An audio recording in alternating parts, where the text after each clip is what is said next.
Hey guys!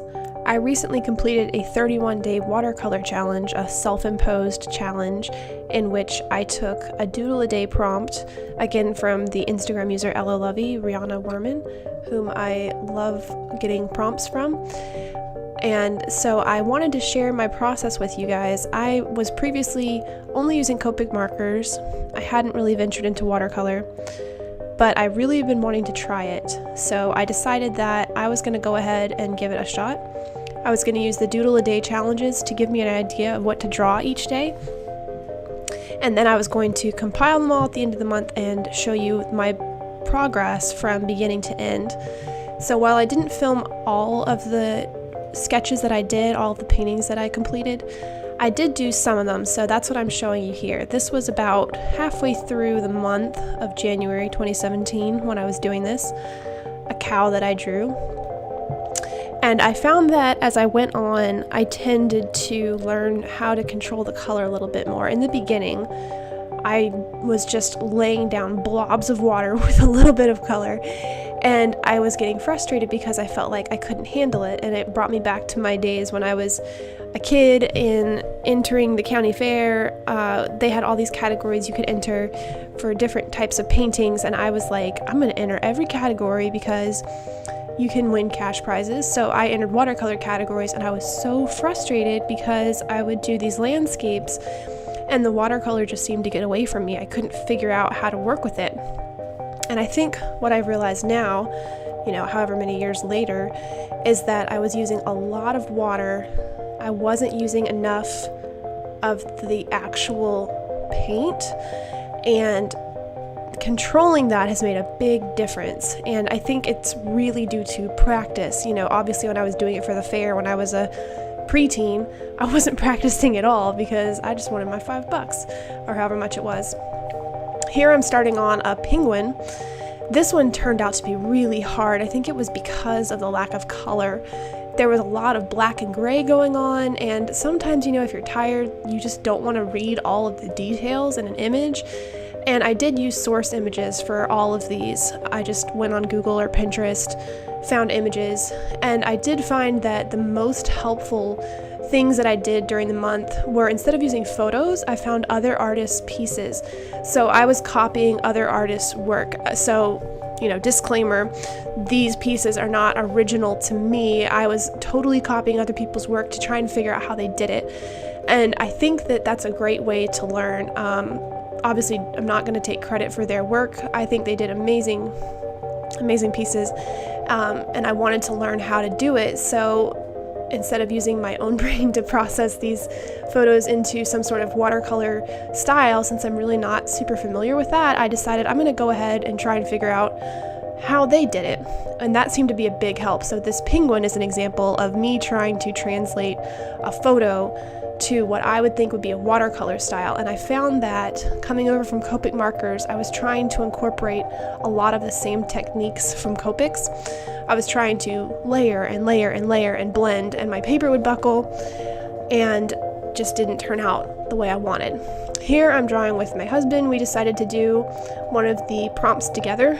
I don't remember what the prompt was, but we were both drawing seahorses, so obviously it had something to do with seahorses. We were using the same reference image, and it's really cool to see when you draw with someone else how they interpret it versus how you interpret it.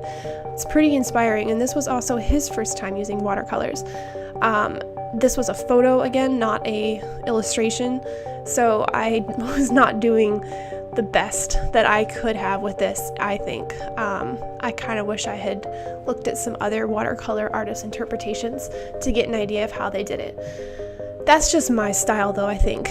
My style is copying other people. No, I think that instead of drawing straight from the photo, for a while I'm going to reference how other artists are, doing their strokes, doing their colors, because I think it helps me a lot.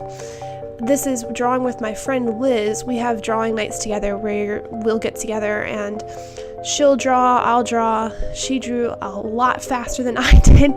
You'll see her go through about 3 of these cards while I'm still sketching mine. And the white balance is such that you can't even really tell what I'm drawing here. But this is an example of where I was drawing from a reference painting. So I feel like I got a better handle on how the artist was taking care of the colors and the light and shading. I think starting out with watercolors, that's a huge help, and it really helps me through this one. So we're going to keep drawing and drawing. There's actually more detail in the one that I'm doing, but it took so long that I just couldn't do the whole thing. So generally when I was doing these prompts, I would try to do them in a 1 to 3 hour window. So I couldn't do anything super detailed. This one was probably one of the more detailed ones that I did. I also did some on airplanes, which you'll see later. I couldn't record those, obviously, that was super tight inside a plane, but it was not super easy to do a lot of detail with these just because of the time restraints, having to do one a day and having other, responsibilities and things like that. Something that's also interesting when I was doing these is I can look back at each one of these and remember what I was listening to or what I was watching in the background. And it's funny to have that association. I would usually put on, say, a YouTube video or This American Life podcast or some kind of music to accompany me while I was drawing, and it was really funny because every time I would flip through my sketchbook, I would instantly remember I was watching this video when I was working on this piece, or I was listening to this music, and I feel like I have these forever associations now. I did another rooster. You'll see in a few minutes that I did a rooster at the beginning of this challenge, but I did another one for this prompt because I think it was chicken, and this is where I decided to, again, try and copy another style and do some of those little sprays at the top and then do different colors, which a rooster might not necessarily look like in real life.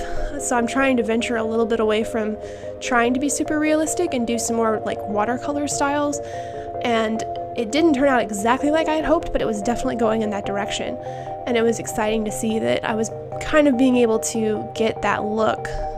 At this point, I think I was able to get it more than if I had started this at the beginning of the month and had just been gonna spray paint all over this thing because I don't know what I'm doing. It was fun though. I really enjoyed doing this challenge every day. This is a coat that I was working on. I really didn't like it when I was first starting out, and I had this sinking feeling that I am not going to like how this turns out. I don't know how to do fabric, and it's just not going to work. And surprisingly, it's crazy how the shadows and light came together, and it really did look better than I expected at the end. Just adding some shadows to the buttons and making sure to leave space for white so that it looks like a highlight kind of tricks your brain into thinking that there's more there than I actually painted. So if you're also a beginning watercolorist, is that what you call us? Another beginning watercolorist, then just remember that light and shadow are a huge help. Here's my book from day one. That sad little bird at the beginning was what I did for the very first day. And then you can see me kind of work my way through all of these different images for the different prompts. This is really bad. I didn't know what I was doing. This was where it started to get a little bit better. Maybe not. Some boba tea. And we've also got some pancakes that didn't have enough detail. I drew them too small and kind of gave up. A plant.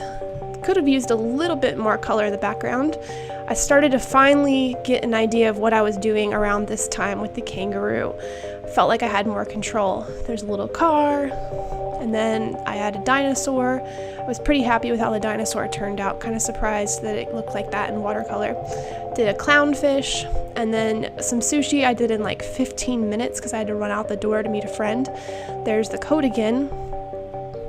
I liked how this apple turned out. This is again from another illustration. There's the poor little penguin that kind of suffered from my lack of color, the seahorse. And then we have some fruit that I did from another illustration, which this illustrator does specifically just fruit. I love the way she does it. Some different branches. I drew this plane on a plane. It was a lot. These are two different illustrations for different prompts, but I had room on the same page, so I drew them together. Another drawing from a plane. This one was all done on an airplane. There's the one you saw me doing earlier of some old city, I guess. And then the rooster. Hello, Mr. Rooster. And then this is the saddest one. I tried to do a landscape. This reminds me of my preteen watercolors. Did not work. But here's the best one, the ending one. This is what I did for the 31st day of January. I did a castle. I think if I were to go back and change something, I'd probably just add a little bit punchier colors. But that's it. Thank you guys for watching. I hope you were inspired to try watercolors too if you're not already. I would say try it. And the more you do it, the better you'll get at it, as evidenced by my little sad bird. And to the end of this.